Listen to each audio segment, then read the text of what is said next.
Okay. All right. There we go. All right. So I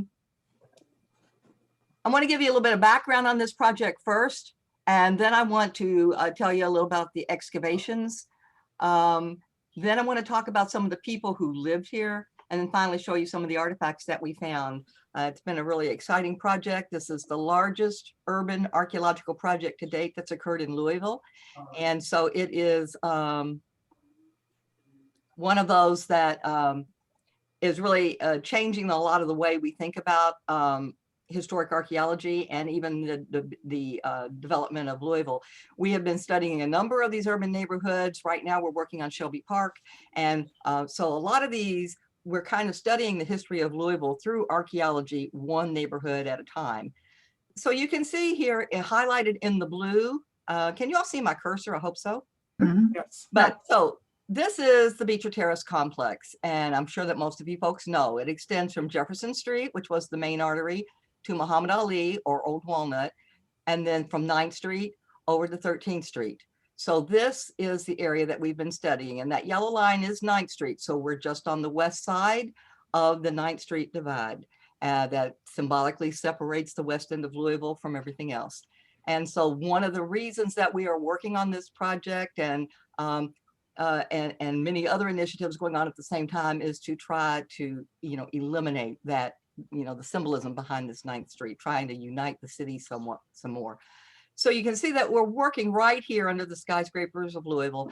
And this neighborhood over in that we're going to be talking about here is actually pre-Beecher Terrace. Beecher Terrace was built in 1939. It was the second affordable housing complex specifically for African Americans that was built in Louisville. And it was also intended for Black World War II veterans as they returned from the war. And it has been since 1939 renovated once. This is what you see at the current time. Well, until last year when they started demolishing the buildings. But this is what it looked like in 1939 or in 1940s after it was built. And as we worked around these buildings that were being demolished and they pulled that siding and everything off, we could once again see the fabric of the original buildings in the complex there. And if you folks ever had a chance to look at all the newspaper articles, which are in our reports, there are pictures of the insides of these houses, of these apartments, and you can see these young couples coming in and hanging curtains and putting up wallpaper and just the joy and the excitement on their faces. It's just really some really good photographs that talk about here's a new life and a new start, and some really, real hope on the faces of these people who are going to be moving into these apartments. Just a couple of images here of some of the Black veterans, and they had parades. They had a community center there at Beecher Terrace. They had a health clinic, and this was a real community. This wasn't just a series of apartments. This were where families lived for many, many years, and it was just a really, connected community. So, whoops.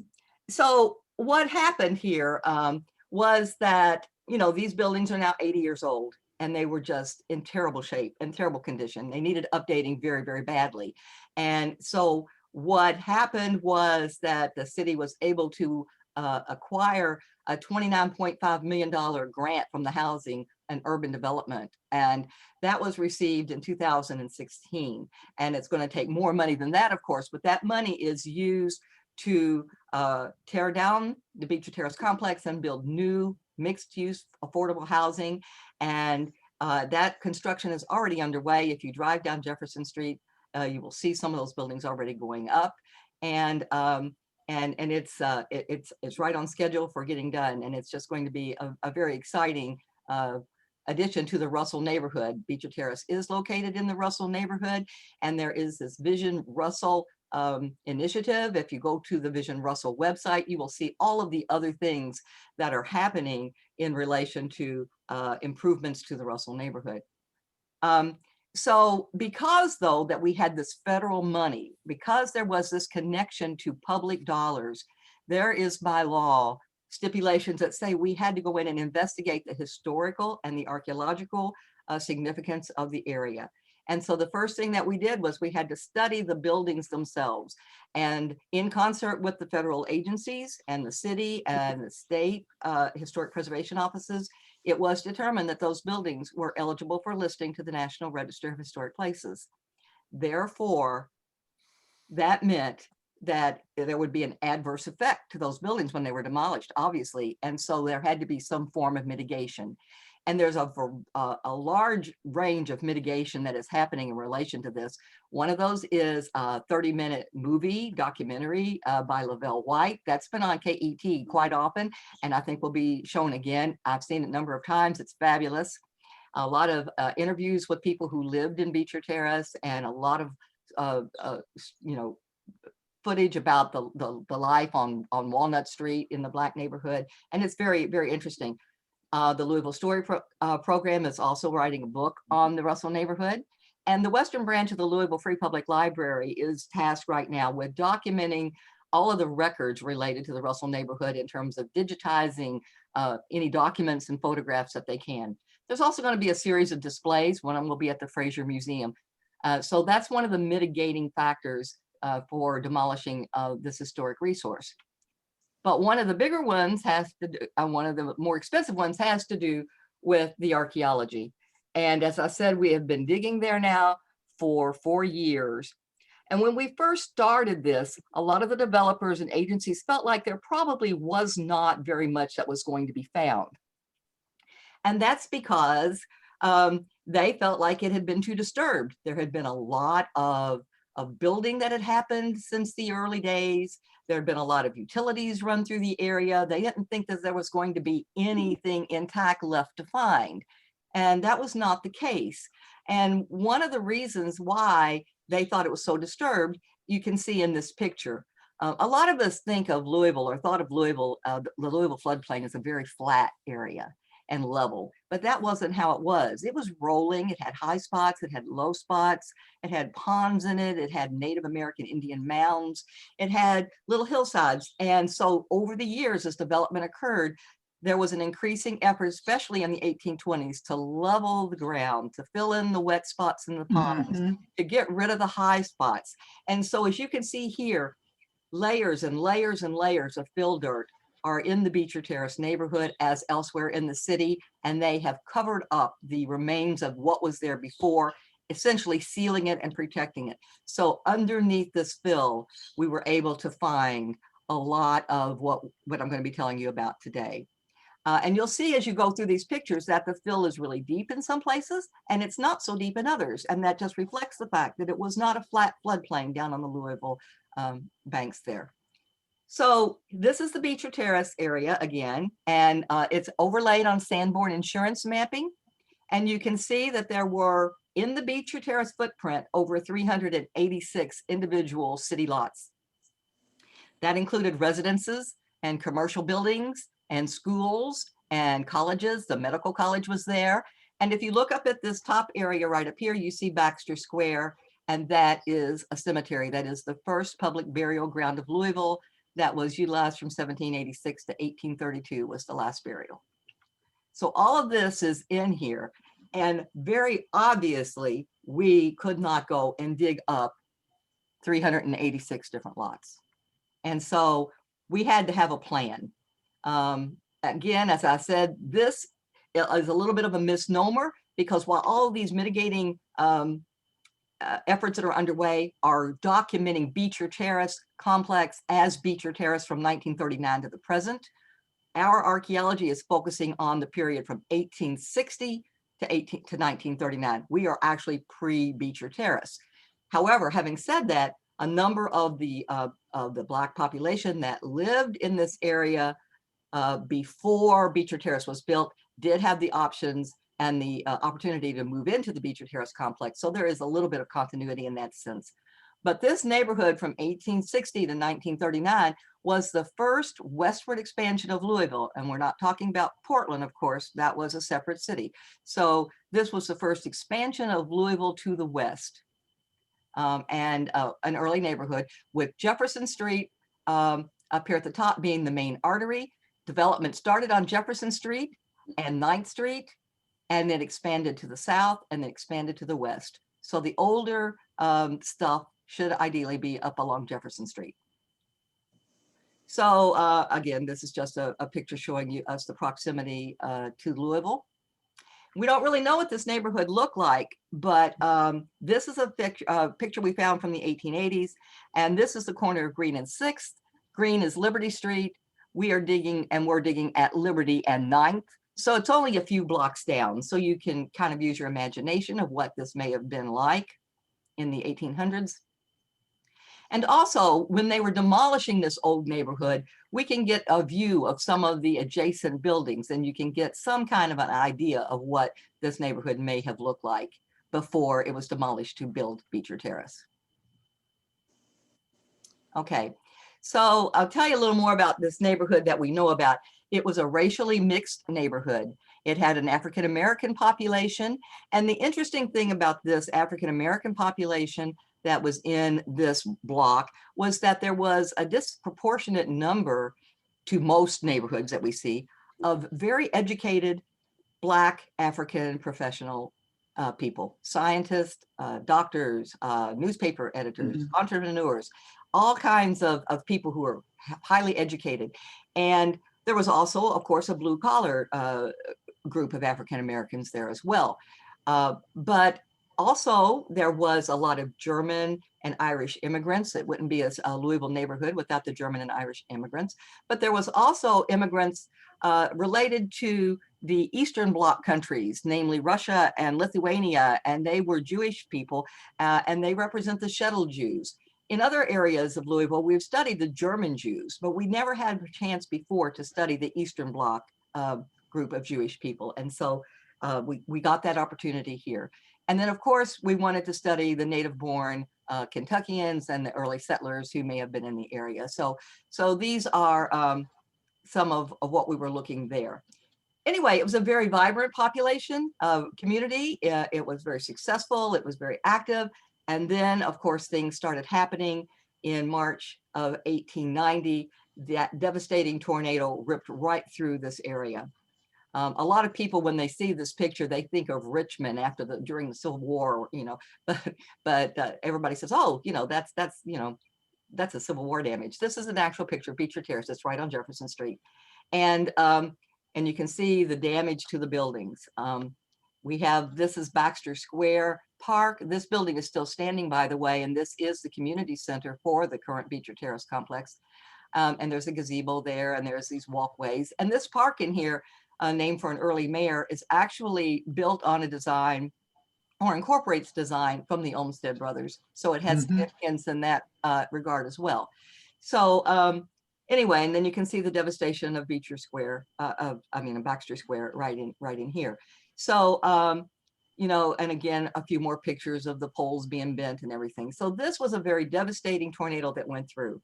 And then on top of that, there was the economic decline that this country was facing in the early 1890s, capped off by the Panic of 1893. And between all of this stuff going on, this neighborhood never, ever was able to recover.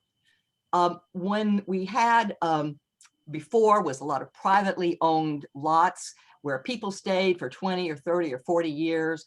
But after all of this started happening, you see more and more of the houses went into loan companies, and banks repossessed them, and realty companies moved in. And then the buildings started becoming multifamily, and they were broken up into apartments. And there was a lot more transient nature of occupation, people coming and going. We even excavated a brothel at this place. In addition to having, you know, boarding houses, we had things of that sort. And so eventually, when we got to this point, by the 1920s and the 1930s, newspaper articles report this particular spot as the worst slum in Louisville. And you can just see, you know, the conditions that were there before this was torn down. So this is the neighborhood that we're talking about. And you know, as I said before, with 386 lots, we could not excavate all of them. So we had to get together through a series of meetings and coordination and try to come up with some goals. And one of the things we wanted to do was to recapture for this area of Russell the identity and the history and the cultural heritage of the community. We wanted to embrace the diversity of the original neighborhood and celebrate the successes of the minorities who once lived there. And in particular, the African-American community. I mean, thinking about the fact that we're coming out of right out of the Civil War when this neighborhood was being built. And you know, that had to be a significant enough transition for the Black population there. But for those folks to overcome it and have the successes that they did is really an inspirational story. And I want to tell you about a few of those people as we go.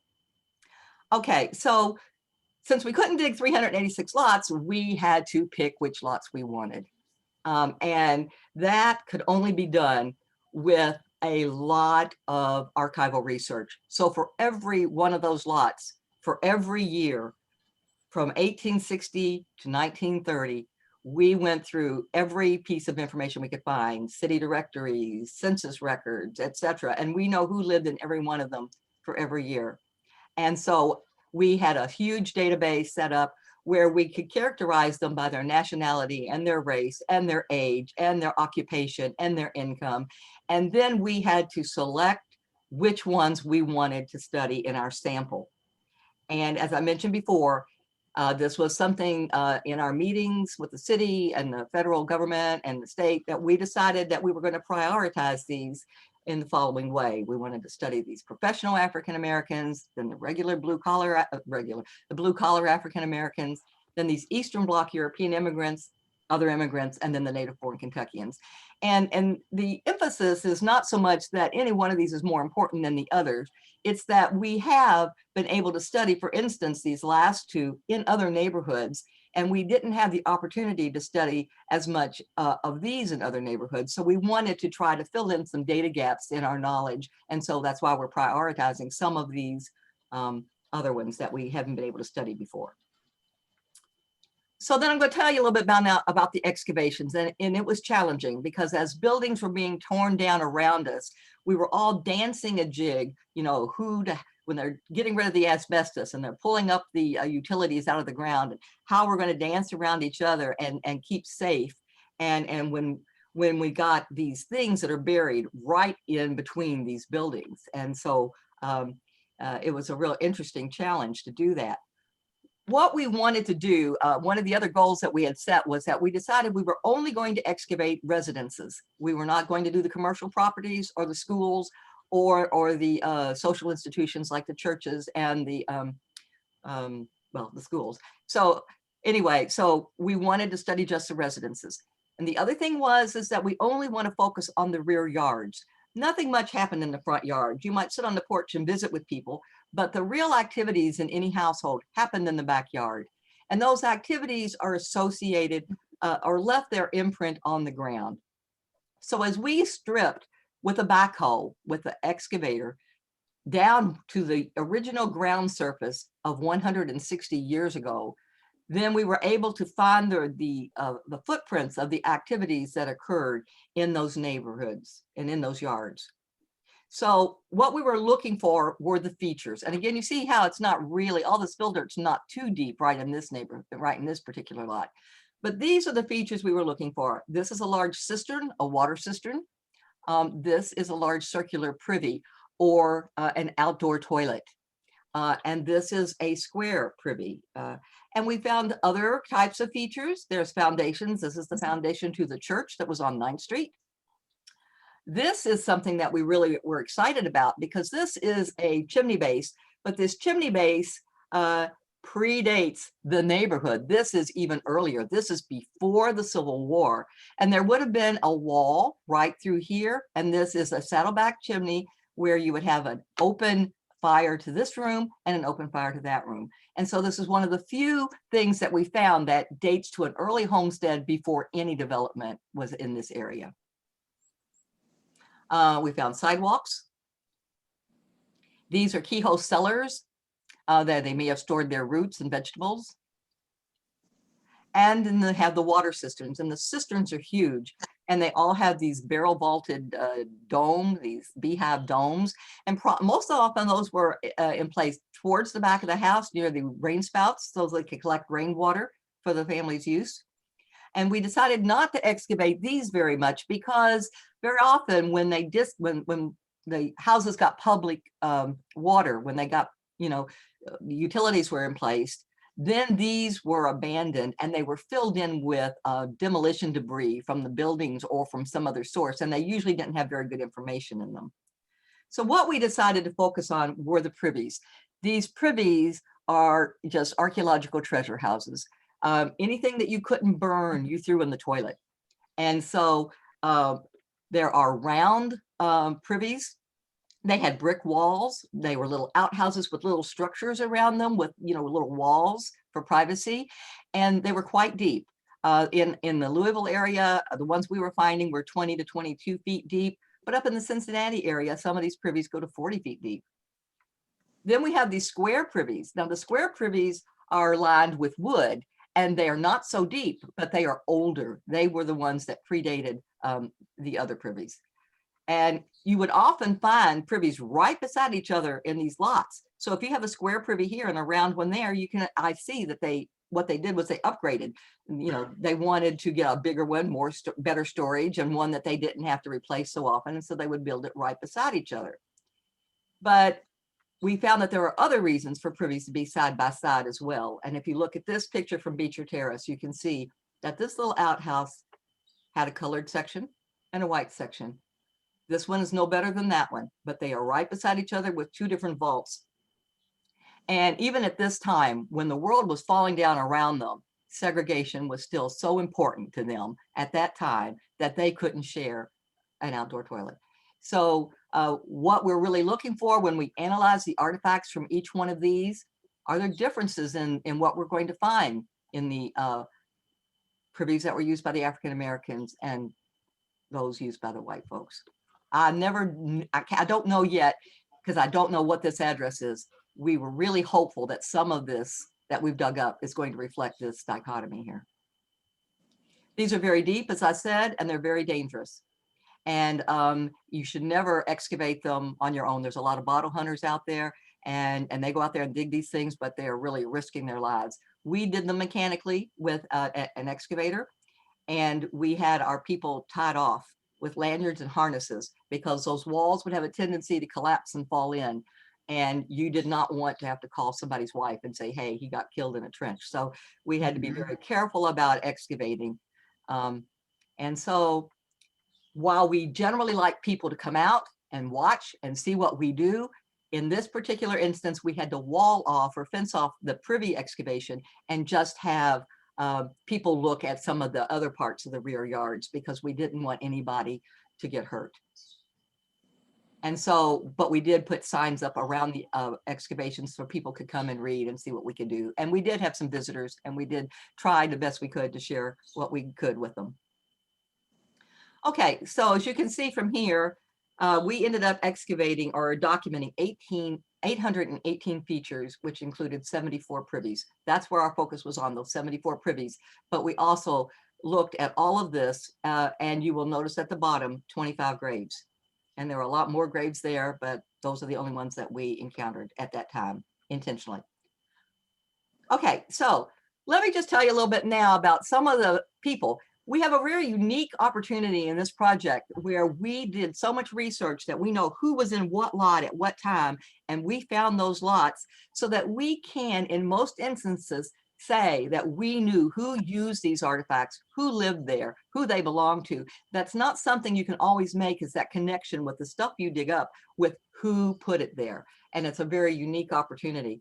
And so we're excited about it. But some of the people here that we are focused on were Henry and Sarah Fitz Butler. And the Fitz Butlers were African-American. Henry was the son of a slave who was from Virginia who escaped to Canada.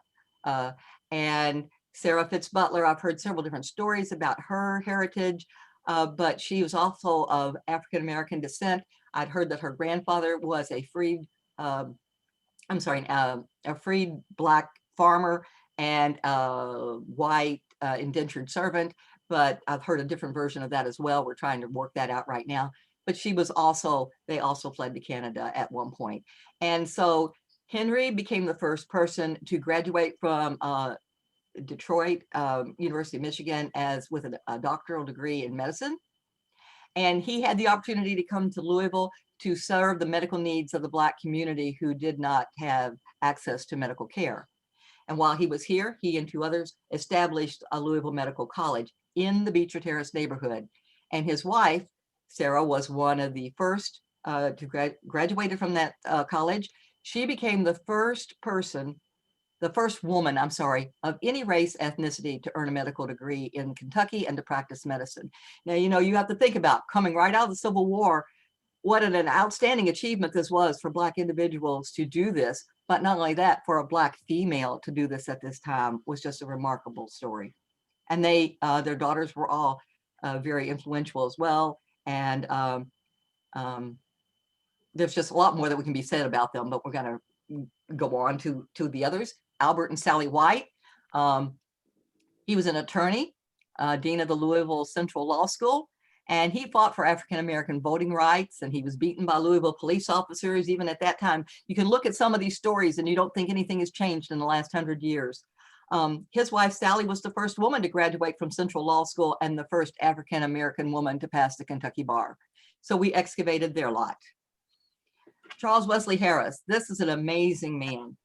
He only lived in the pre-Beecher Terrace neighborhood for about 6 years as a child before he moved away. He's the author of 27 books. He was the dean of several colleges, worked as the editor of the Journal of Negro History, became the leader of the Association for the Study of Negro Life and History.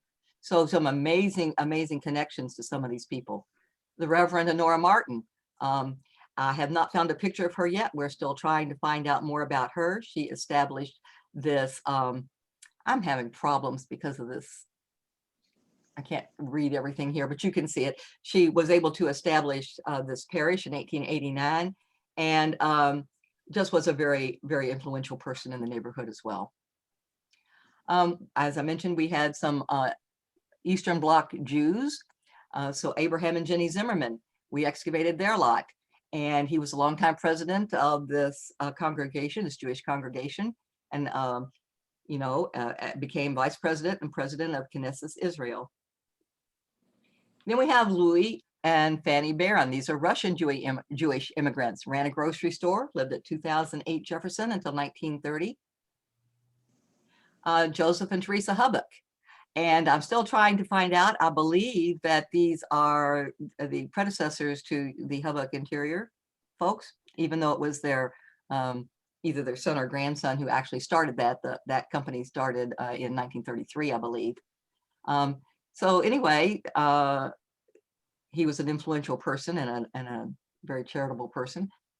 Then we have these Italian families. I don't think I can say them right. The Giulianos and the Gonzalos and the Gorgatos.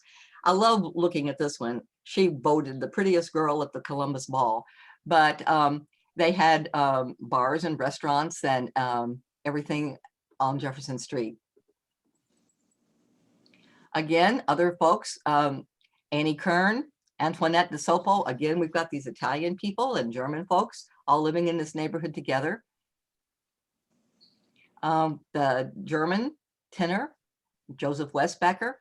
One of the things that we're doing, we've traced the ancestry of a lot of these people back, but we're now actively in the process of looking for their descendants. And we have found some of them who are now living in Louisville, and that we're hoping that we can reach out to them and see if we can get stories about them and maybe pictures of the houses that they lived in, or, reaching out to their ancestors, their descendants. And we think we've actually found it for this gentleman. And I don't want to invade anybody's privacy by saying who that was, but we think that we are able to talk to one of their descendants, John and Ben Nitzkin, and again, a German family from Hanover.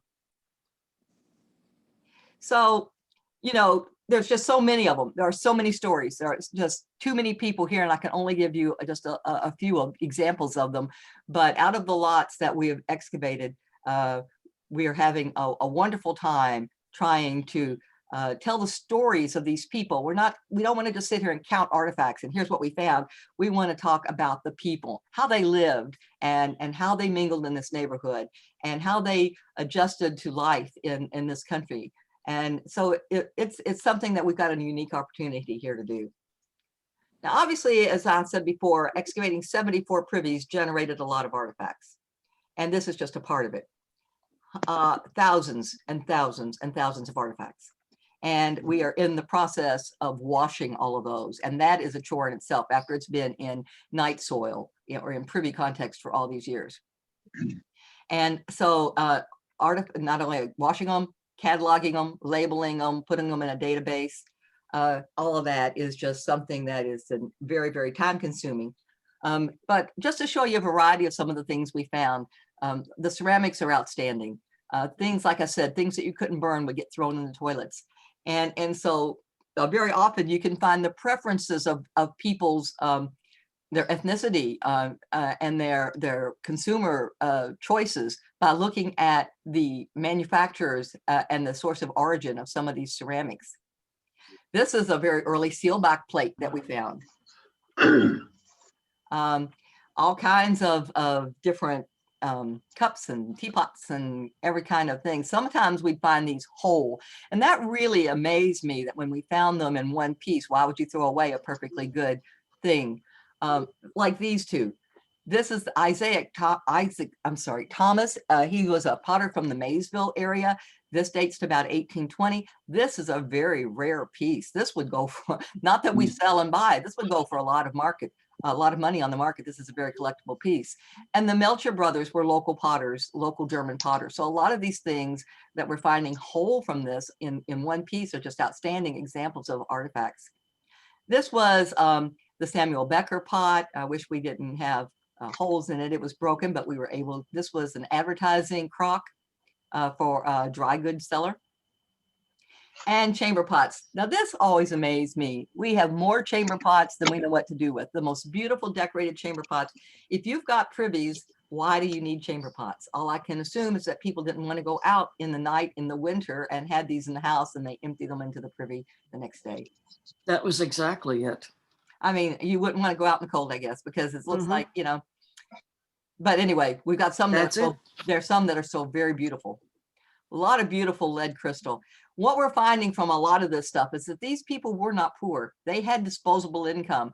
They had, they could afford very nice things. We found crystal chandeliers, all kinds of parlor furniture and statuary, and just all kinds of wonderful things the druggist bottles and the medicinal. There's like I said, there were 25 Black doctors in this neighborhood, and we're finding a lot of these things related to medicine and the local druggists. And some of them, you know, really reflect the changes in pharmacy and medicine over the years. These, this one was found from the lot of Alexander Morris, and oddly enough, Alexander Morris and his uncle were barbers. And so, you know, it was a good test to see, were we on the right lot when we started finding things related to hair care. This is an early Four Roses bottle. This is a bottle from the New Albany Star bottle factory. So all kinds of uranium glass, found a number of uranium glass out there. Toys, all kinds of items here and games that you can play with. The marbles, the painted marbles are beautiful. This is an ivory domino. It would have had ebony counter, a layer beneath it, which was ebony, and they would have brass pins that connected the two pieces together. And that's why you see the screen, they kind of rusted. We don't know who Jay was, but this dice, and we found a lot of dice. And Anne? Yes. Anne? This is Paul. Yep. Those little round clay pieces, were they fired clay, the little marbles? Yes, these are clay marbles. We did find glass marbles as well, but these are clay ones, hand painted. Okay, thank you. Lots of dolls, ceramic dolls. And this little tea set and that little jug are so very, very small. I mean, obviously they're toys, they're tiny, tiny. This one I love. This is the slates and the styluses that were used for teaching. And this one, I don't know, it may have been used for musical scores or something like that. It was already scored. A lot of personal things, bone and plastic toothbrushes. We were towards the end of this is when plastics and synthetic materials started coming into more wide use. They were just introduced in the late part of the 1900s and started becoming preferable. But we do have a lot of the bone toothbrushes. They did have hog's hair bristles. And then the toothpaste, and we found an unbroken one of these the actual paste that they would have used. I love to think about this one, you know, the guy sitting there on the commode and lost his teeth, you know, or something. I mean, the dentures were just, that was kind of interesting. Found 3 pairs of eyeglasses. And the pipes, oh my goodness, the pipes, from presidential presentation pipes to the face pipes to the reeded pipes, just all kinds of, this one came from Delaware. And this is a kaolin pipe. This one, you can tell the age from the diameter of the hole in the stem. So that one is a very beautiful pipe, but just tons of those. These are perfume bottles, and these are from Paris. And we're really interested in seeing where all of these artifacts came from in terms of, were they local or were they imported from elsewhere. And we're wondering, since there was this Canadian connection, that we had people from Canada, maybe would that have been some reason why we had so much of this French things showing up here? But again, French perfume could not have been a cheap commodity at that time. A lot of perfume bottle stoppers. I love this. I love this hair comb. This comb is an example of one of the early synthetic ones. And the synthetic things at that time were made to replicate what it would have looked like if it were made out of the real thing, like ivory or whatever. So jewelry, we found all kinds of jewelry, rings, just amazing stuff. This bottle of perfume is still full. We have never had the nerve to open the stopper yet and see what it smelled like, but that one is still got the contents to it. This was something that was very interesting. We don't often really get to see the pictures of the people whose lots we excavate, but we found this daguerreotype in the privy. So you hate to think that somebody threw away the pictures of somebody they loved, but it probably happened at a point in time when the house changed ownership and somebody threw it away. We couldn't see it very well. We actually have 2 of them. The other one's in worse shape, but we couldn't see it very well. But we found out that if we put it under a negative light, then we can see more of the image of Mrs. Morris. And we're all excited about that. So we're going to see what we can't do to preserve this, and maybe get a better image from it. But this was the household where we had the barbers. All kinds of interesting things, political, memorabilia, candidates running for mayor. This was Tyler, for whom the Tyler Park was named. So kind of all fine, This one I think is interesting. We found a number of these really large light bulbs. They're hand labeled. The filaments are intact. You have to wonder how something that delicate and that old could have been preserved without breaking, but I guess you have to think about what it was landing on when they threw it in the toilet. And then we have, like I said, the parlor furniture, just all kinds of beautiful statuary that we have come up with and found. We're also finding an awful lot of the faunal remains or the animal remains. And you can tell from this a lot of what the people were eating. And you can tell a lot about their financial status. If there were really good cuts of meat, and they were butchered and they had more disposable income. But we found a lot of privies that had just little chunks of bone, broken up pieces of bone, things that would have been in soups and in stews. And that would be something that people used when they didn't have a lot of money, and they could make that meat spread further among the family. And so we also found that they were eating pigeons. We found a number of pigeon remains in these privies. We have pig tusks and pig remains. Interestingly enough, we were finding pork remains on the lots of Jewish people. And among all of this, we also are finding our only 2 or 3 Native American prehistoric artifacts. We expected that we would find more, but this projectile point, this arrowhead, if you want to call it that, dates to 8,000 years ago. This thing was found by somebody living in the Beecher Terrace neighborhood and then disposed of again. So this artifact in its life has been lost twice and found twice. It did not want to stay lost. So from this point now, I think that this one has finally been fully recovered. Okay, so that being said, I want to tell you about this Baxter Square Park. We were digging largely in, here's all these blocks. A lot of what we did, and you can see our trenches there in the yellow. These were our early trenches.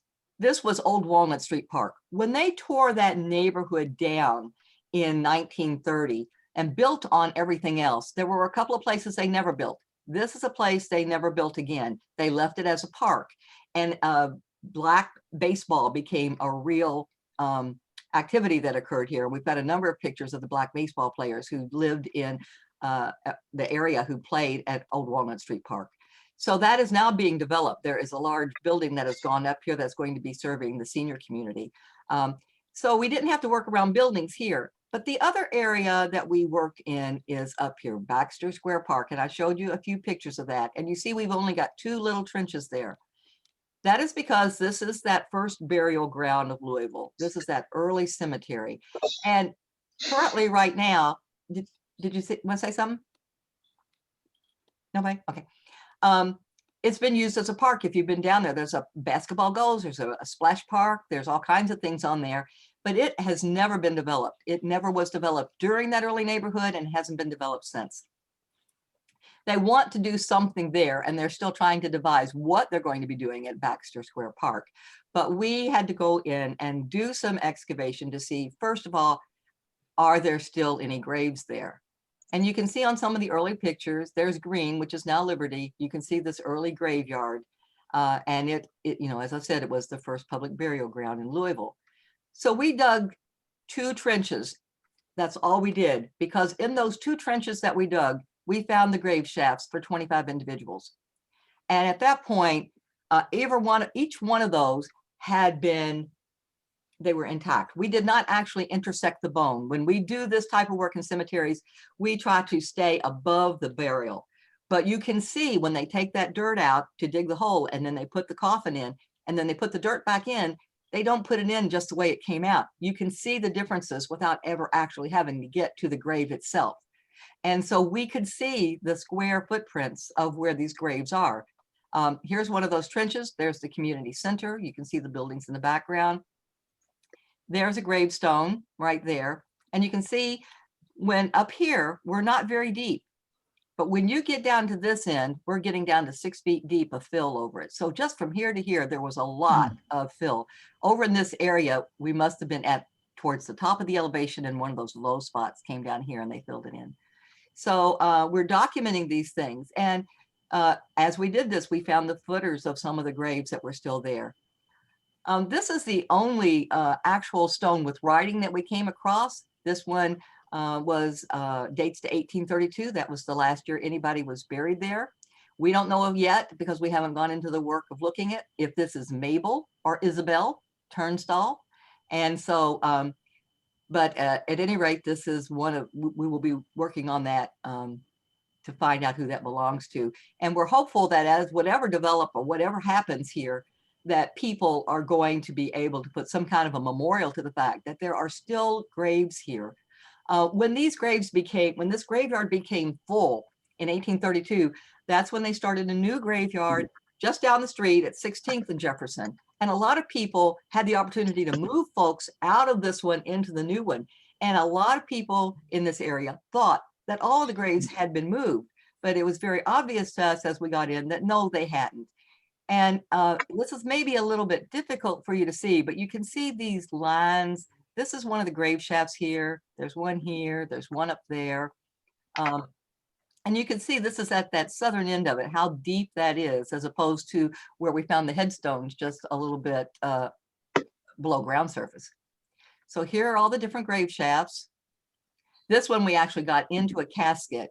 We broke into it, and we did not, at that point we covered it back up. Of course, we didn't want to disturb it. A utility trench, a pipeline went through here. There's just pieces of some of them that are showing, but anyway, there were 25 of them there. And so we made the decision at that point that we were not going to explore any further. There was enough evidence to show that there were plenty of burials still at Baxter Square Park. One of the things we did find of interest in Baxter Square Park was this 1759 Spanish silver real coin. And this coin was found in the fill dirt. And up until 1853, it was any silver or gold coins from other countries were still considered legal tender in the US. And so it could have been spent at that time. So this was something that was found in the cemetery. We don't know the names of everybody in the cemetery, thanks to Jack. We do have some newspaper articles, and some of them tell us some of the names that were here. And what we found interesting when we looked at some of these names was that the names are there are common names to Fort on Shore and Horn Island. And this early map that it took me forever to trace and to find, it's drawn on linen by George Rogers Clark. And we found it at the University of Chicago. And we got some, again, it took a lot of tracing to find this thing. But if you noticed here that the original Corn Island settlement on this map is called the Station on Island, and the Fort on Shore is called the Station on Shore. So this is the public square at Jefferson Street, where, you know, the courthouse and everything is now. And Beecher Terrace and that neighborhood we're talking about is just going to be right here. That cemetery is just going to be right here. So some of the same names in this early cemetery overlap with the names of the people from Fort on Shore. And while it certainly is conceivable that in that cemetery we have some of the very early settlers of Louisville. And you can see again, here's part of this fort, although I don't, and where Louisville is, and all the undeveloped area around it.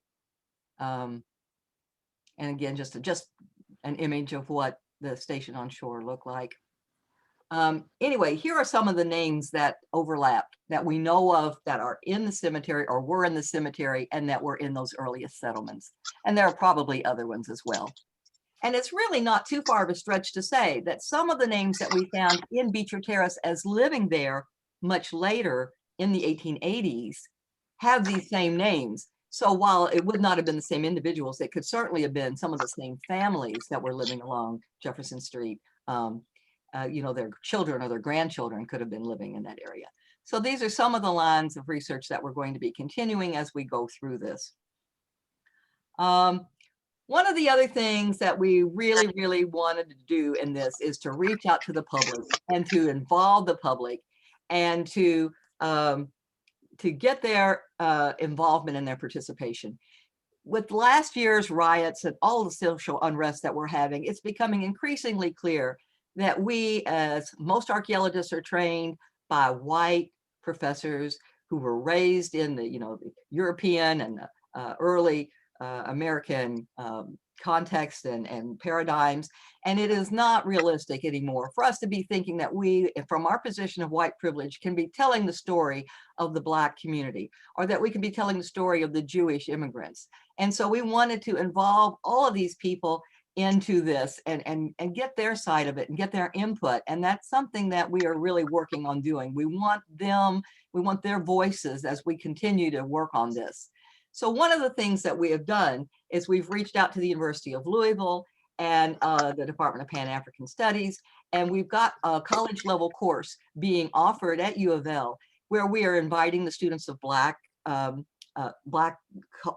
cultural background and other backgrounds as well to help us in our research, to help us look through the old newspapers, to research some of these people, to write papers about it, to look at our artifacts, to come out to the site, and they did, and to do some assignments where they can tell us things from their perspective. We want their involvement in this, and we're hoping that we're training some future anthropologists in this area as well, but we're trying to do what we can to really reach out to the community and bring their perspective into this, because it's their story. It's essentially their story anyway.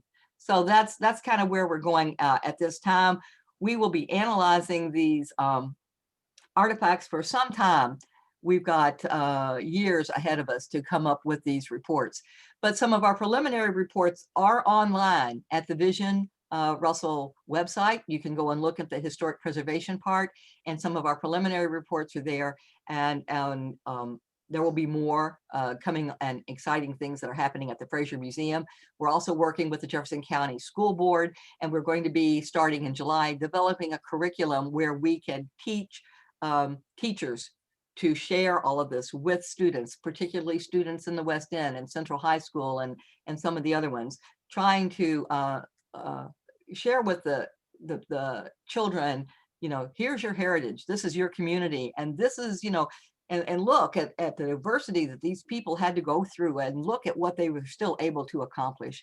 And so this is one of the archaeological projects I've worked on that has been truly, truly collaborative, in the sense that we're involving the community and the residents and the people to have a common voice and tell the story. And it's not just us sitting here counting artifacts and saying, oh, we found this of this and this of that, and these people, ate pigeons and stuff like that. We want to bring in, here's how this neighborhood developed and what happened over time. So, so follow us. You can also look on my Facebook page at Corn Island Archaeology. We are always posting artifacts there, and any other, and our website as well. And so, you can always reach out to us if you have any questions. And at that point, I don't know how much time we've got, but if anybody has any questions. Well, and this is Steve Weiser, and wow, what a phenomenal presentation this was. Very enlightening, and we want to thank you very much. If anyone, if you do have a question, make sure you unmute yourself when you're asking the question. Does anyone have any questions? No, but One at a time. yeah. Go ahead, Nick. Yeah. Who wants to go? Robert, you go ahead. Go ahead. Then Well, I'll I go. was just going to say, years ago when they were developing what was called then Village West there at 9th and Chestnut, I was involved in a project there locating easements through there for gas mains. And anyway, all work would stop when somebody would yell Privy. Yeah, I know. Yeah, I know. Yeah, and all of a sudden all these people start running all over the place. Well, what we did the Muhammad Ali museum parking garage when they built that. And it was on my birthday, and it was cold. And we stayed there all night long with the backhoe shining lights into the holes, because we knew that if we left that privy, it wasn't going to be there in the morning. And so we had to make sure that we were there to, to be able to collect the information. Steve, have you been able to stop sharing? Because I was trying to get my people to show back up. No, I have not. You still are the host, so you should be able to do whatever you need to do. I'm not. Oh, okay. Well, I was just trying to see your all spaces again, and I think I'll just do that. Okay, there we go. Oh, there you go. Okay. That's cool. We have about 35 people on the presentation today, Okay. just to let you know. All righty. And this is Paul. I had a question. Yep. The two artifacts you found from prehistoric times, the two points. Yep. Were both of them 8,000 years old, or? No, the one is difficult to tell because it doesn't have any diagnostic characteristics. It looked to me like it was archaic period, so it's probably in that 4 to 1,000 years. I'm sorry, BC. So it's probably 3,000 to 5,000 years old. But the other one you said was 8 It's or thereabouts. yes. Mhm. And is that by carbon dating or just No, the type of point it that's was? what we through all of the years of studying and dating context in which those were found, we're able to Yeah. look at the style and the type. It's like, how they made cars every year that car changed and it was a little different, and a guy can say, oh, there's a 56 Chevy. After a buildup of time, we can know what points were done in certain years. Yeah. Okay, thank you. And Yeah. two things real quick. First, comment, the map that supposedly George Rogers Clark, that looks very much like the one that was created by Reuben Durrett and purported for years as George Rogers Clark's first map. But it does look like it may be an accurate depiction of the city at a time, simply not by George Rogers Clark. Yeah, I did see comment some, on that, then I'll go to my question. I did see some notes saying that it was based on notes by George Rogers Clark. So Okay. I apologize that it is done on linen, but there was associated maps. The University of Chicago provided us with a number of them. And while we were trying to look for Fort on Shore, which is a whole nother story, we actually have an overlay that, tells you 80 feet from this street and 120 feet from this place, and so there was a series of maps that they provided us that I think did come from the Durrett collection. Okay, that's interesting information.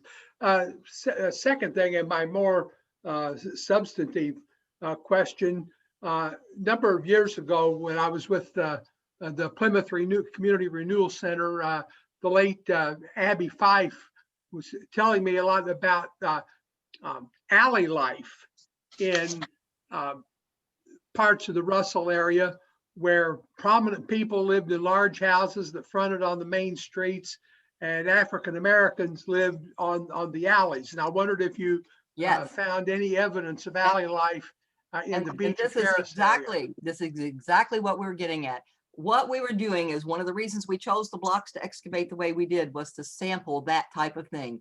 Jefferson Street should have been the main artery, and that was along Jefferson Street. The houses were larger, the yards were larger, and then all of the alleys behind it, you would have people who were in the working class. They may have been servants to the people who lived along Jefferson Street. But we found evidence in the archaeology that there were those differences. For instance, we didn't find any of those poorer, earlier woodline privies. We didn't find very many privies at all on Jefferson Street. So we don't know if they had inside water closets, if they maybe just used the chamber pot method, or if they, were able to build their big solid, they had enough disposable income that they could make a really well-made single privy. And sometimes those privies were on the yard edges, that they shared it with a privy with the next door neighbors. They were on the edge of the lot. So, but we're finding that there's something different going on that Jefferson Street block. And we did excavate right across the road at the Molo Village site that's being developed as well on a different project. And, there were some of those privies over on that side that faced Jefferson Street. So we're still looking at all this information collectively. But yes, indeed, we think that there are going to be differences, and we're watching for that. And that's what part of this analysis will be in the upcoming years. Thanks. And the cover design building, what is it and who drew it? On this PowerPoint? Yeah. Yeah, I stole it from someplace. I'm not sure. Oh. You know something about it? No. Okay. I'll see if I can find out where I got it. Any other questions? Well, Ann, this was truly a very well, good first Zoom for the league. And as noted, our next Zoom is going to be on February. I want to say it's the 21st. It's the third Sunday of February. It's going to be on Farmington. And we hope to work out some of the bugs. I noticed that several people emailed me during the presentation saying they had lost the link and could not get in. So hopefully those folks next time will try to get in a little bit sooner as well. Any other questions before we depart? Steve, there is a question in the chat section, if you want to read that to her. Oh, they look like there might be 4. Yeah, let's check. It's one of the medical artifacts on one of the slides, a suppository applicator. And was that item associated with a brothel? Oh, geez, who asked that question?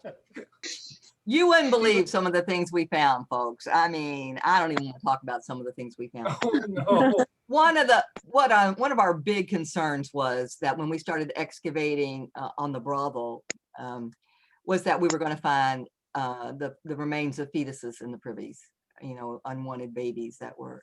But thank goodness we did not find any, and that was really good. I was not aware that we put a picture of a suppository applicator.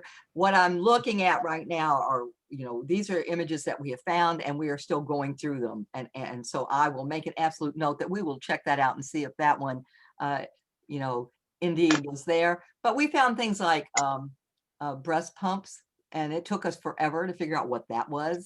So I mean, we're just finding, all kinds of things that we don't know what they are. There's some other questions here. One was about Baxter Square. You had mentioned that it might be developed, and Sean Heron had mentioned that it supposedly is protected, should not be developed. I'm not sure if that's the case or what's happening there. It's a hotbed right now, and they're trying to decide what to do with it, and they do have plans. And I think a part of it is to restore the Olmsted feel to it. But even if you were to go in and just do landscaping in sidewalks, some of those graves are close to the surface. Some of them are not. So you have to be very careful that even if you did landscaping and put in trees, those root balls could affect those graves. So it's something that's in consultation right now. They do have, they're not going to build any buildings on it. They're not going to put playgrounds on it again, but there are some things that they want to do. One of the things that we're really trying to push for is some kind of a memorial and a marker of some sort saying this is an early cemetery and we know at least of these people who were buried in it. Good point. And then Al Clayco mentions that on Brandon Clayco's Broken Sidewalk site, there's some information there. If anyone wanted to find out more about Beecher Terrace and all of that broken side, that Brandon had done some research as well. And, Absolutely. We'll take a look at that. anyone else? Well, we want to thank you, everyone, and we'll see everyone again in another month or so. And again, thank you very much for being our guinea pig today. It was very fun. important. Yep, great show. Thank you. Loved it. You can leave meeting now. All right. Great meeting. Let's see.